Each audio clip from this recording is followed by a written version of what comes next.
Hi, my name is Lindy Nelson, and I'll be presenting our presentation that covers the security review performed by Andrew Modafferi, Clea McLemore, Ben Rapier, and myself.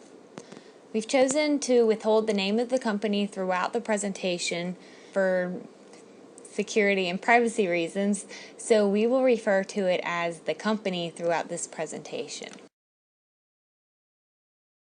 So the company is a third-party benefits company, which is similar to a health insurance company. And I'll give you a better explanation about that in the next slide. They were established in 1978, and since then they've established a very wide client base. They have 500 employees that serve 100 clients that are businesses, and then the businesses employ 300,000 people that have medical plans with the company. And the headquarters are in Syracuse, New York, and then they have 5 satellite locations in New York State, and then they have 1 in Los Angeles, California. And due to the recent changes in the federal healthcare system, they've been growing very, very rapidly. So let's explain how the company works. As I mentioned it before, it's very similar to a health insurance company, but in a health insurance company, employees and the employer pay premiums that all go in one big pool of money. And then when an employee files a claim, it's paid from this pool. And the way this company works is that the client only pays, the business client only pays for claims that are actually made. And then services that claims can be paid for range from health, dental, vision, pharmacy, wellness programs, workers' comp, Medicare supplemental plans, and COBRA administration.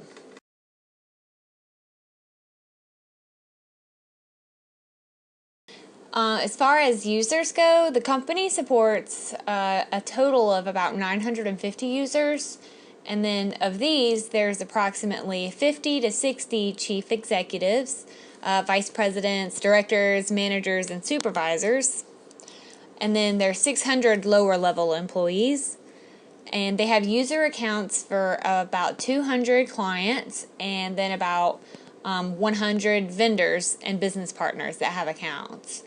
And then each of these users is supported by an in-house information technology support team, and they operate on an in-house infrastructure.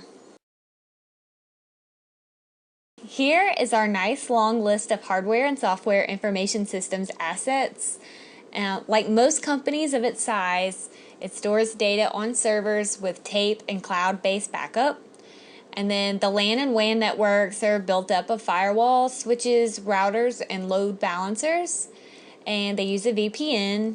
And then the end user devices are personal computers, terminals, phones, tablets, and printer, scanner, copier machines. And of course, they have configuration files, databases, and software applications as their software assets. The company has 3 different types of data that they have to keep private.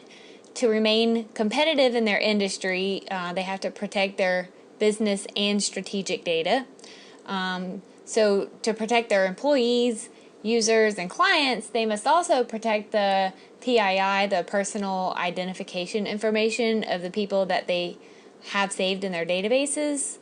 And they must also comply with HIPAA regulations in protecting their clients' personal medical information. And up next, we will have Ben Rapier. Thank you. A network security breach is a very real danger and must be considered the highest level for the IT infrastructure. Compromised private data would lead to a major disruption to core business procedures. Due to the extremely sensitive nature of health and personal identification information, the company considers itself at high risk for potential outside network intrusion. All security and access policies are formulated with this risk in mind. It's very important to the company, as well as its clients, that The private health and personal information that's maintained in the company's networks remains private. Protocols are in place to verify the identity of callers before any personal health information is released by customer service representatives. Commonly used personal identifiers include social security number and date of birth. This is to make sure that the person calling is who they say they are.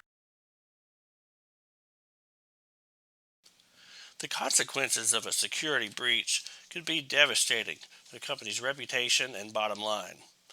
Some of the consequences include loss of clients' confidence in the company, heavy fines associated with HIPAA violations, and loss of revenue due to revoked contracts and broken service level agreements. A 2014 study showed the risk is very real, and the average cost of a data breach in the USA was $5.85 million. The company's network architecture consists of a variety of equipment and media. Some of the network equipment includes firewalls, switches, routers, load balancers, wireless technologies, and Bluetooth. The local area network, or LAN, consists of fiber and Category 5E or 6 twisted pair copper cable. The wide area network is made up of leased services such as T1 or frame relay. The ability for end users to be able to utilize the network resources remotely can be a great tool and can be very productive. But security must be maintained because when you start allowing external entities into internal resources, then it's just asking for disaster. Fortunately, there's some solutions available for that, and the company uses VPN, a virtual private network, as one of the technologies. And with that, it actually extends the network authentication and is part of the network, even though the user is not in the current building. And access to the VPN is determined based on job role, and the authentication is maintained by the Active Directory. So if a user's Active Directory account, is disabled, then their access through the VPN tunnel is also disabled at the same time. Another method of remote access used by the company is Citrix Secure Gateway. This allows the user through virtualization to have their desktop experience while not actually in front of their company desktop computer. While the company wants to keep data away from unauthorized users, it's very important that the data be available and accessible to those who are authorized to use it. The company maintains a regular schedule of data backup using encrypted LTO tapes as well as encrypted cloud-based services such as eVault. And these backups are tested regularly to ensure their accessibility and integrity. Next up, we'll hear from Cleo McLemore. Due to the sensitive nature of our company's client roster, it remains imperative to maintain sound and up-to-date security practices. Furthermore, maintaining the confidentiality of that information among its 950 internal users, which consists of clients, vendors, and business partners, remains a vital function within its day-to-day operations. Key information assets within the company's in-house IT department includes, but is not limited to, internet connectivity, servers and their associated information, taped archives, and cloud-based backup systems. End devices on our organization's network include PCs, WAN terminals, voice over IP phones, tablets, mobile phones, servers, copiers, scanners, printers, and other peripherals.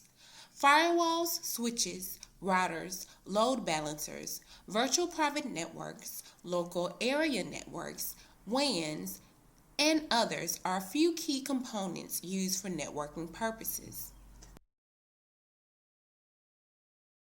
Due to the vast array of information technology systems, processes, and procedures, security practices need to be implemented in an organized fashion.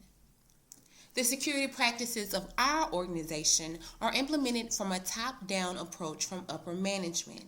The legal team informs the IT director, chief operating officer, and the legal officer of what's needed in order to achieve the goals set forth in terms of security practices. The IT director then creates and works to implement the solution for enterprise-wide security implementation. For non-compliant security procedures, the IT director has complete control of the creation and implementation of any new procedure. In addition, recommendations can come from management based on needs, but the information technology department is directly responsible. Our organization's networks are vital to ensure secured and encrypted communication between on-site and off-site users. Encryption is implemented via virtual private networks, as well as voice over IP systems. It is important to secure these communication channels in order to avoid hackers as well as other prying eyes from important information as well as the information of our clients. The process for new hires are equally important to security practices. Only specific employees should have access to specific information in areas within the organization. Each new employee is assigned a role within the company. Every single job title has its own role with security access assigned accordingly. This access follows the employee by radio frequency identification, which is located within each employee's badge.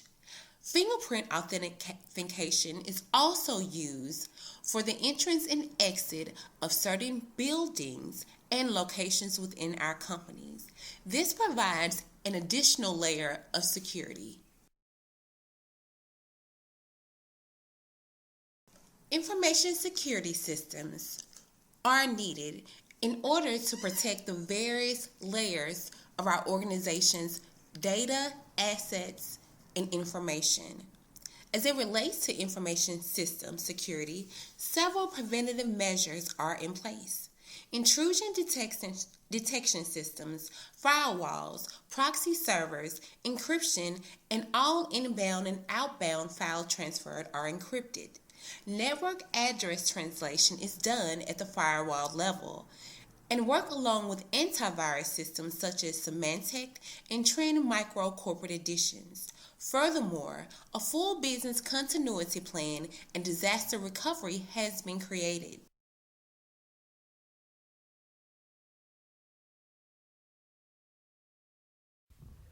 Thank you. Now every business knows that there are risks involved just by being in business. Now having a business continuity plan and disaster recovery plan are important documents to help maintain the viability of the company going forward in the event of a disaster. The legal team reviews the business continuity plan and disaster recovery plan with upper management, and they can make amendments as they deem appropriate. These documents are reviewed periodically to ensure that the documents reflect current business operations. These documents are located both on-site and off-site. As we move on to the next section, nothing may be more important to our company than HIPAA compliance. The Health Insurance Portability and Accountability Act, also known as HIPAA, are essentially a set of rules to protect the consumer and their personal health information. Personal health information can be extremely valuable to an attacker. Personal health information, such as names, social security numbers, addresses and phone numbers, and health data, such as clinical notes, laboratory tests, and prescription information, can be so valuable to a hacker. Information such as this can lead to identity theft, credit card fraud, or fraud even against Medicaid or Medicare programs.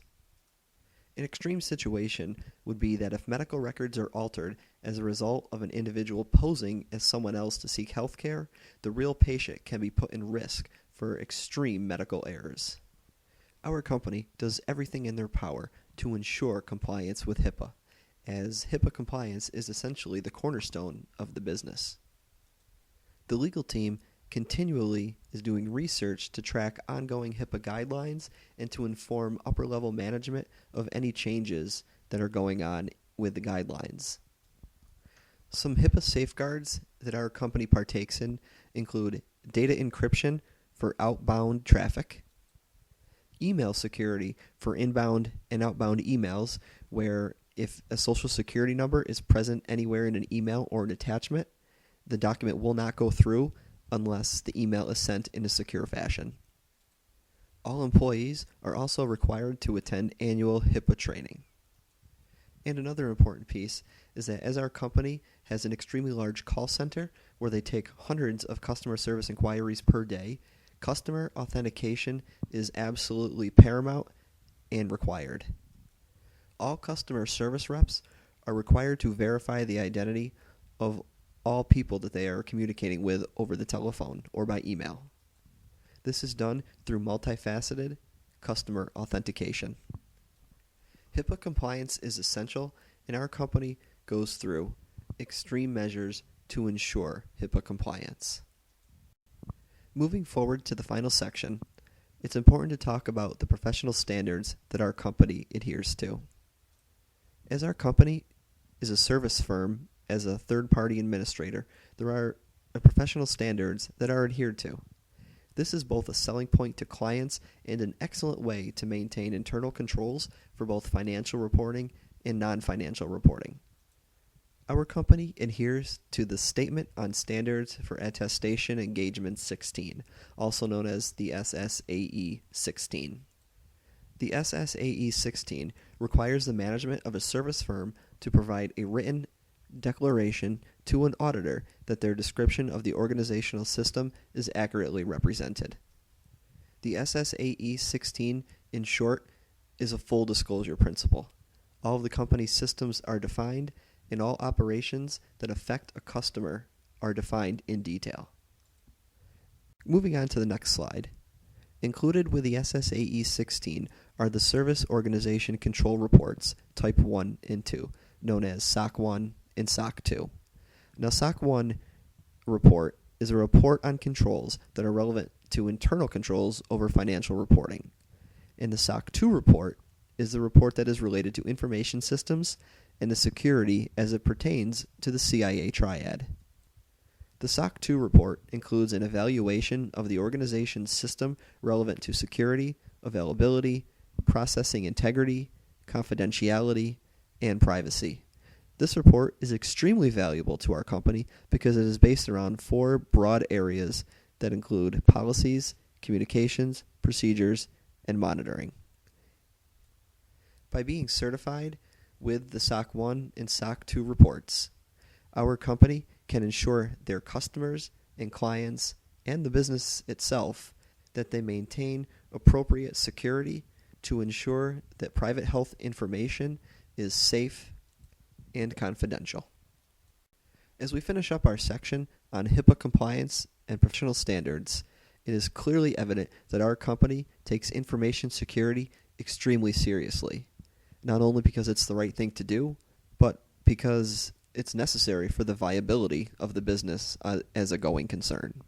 The consequences of not taking information security seriously can be so severe that not being prepared or being careless about security is not really an option. Not being compliant with HIPAA can cause heavy fines to be levied against any company. Not meeting the SSAE 16 standards could also cause clients to terminate their services with the company. Information security may be considered the number one priority at our company, as the consequences can be severe for violating HIPAA or the trust of their clients. At a service firm like our company, information security is so entrenched in the day-to-day operations that you get the feeling that all employees actively partake in the security process. The risk management functions are a company-wide initiative. Our company has clearly identified its assets, the threats against them, and actively monitors for vulnerabilities in the assets. Any risks are always being evaluated, which is why so many safeguards are in place.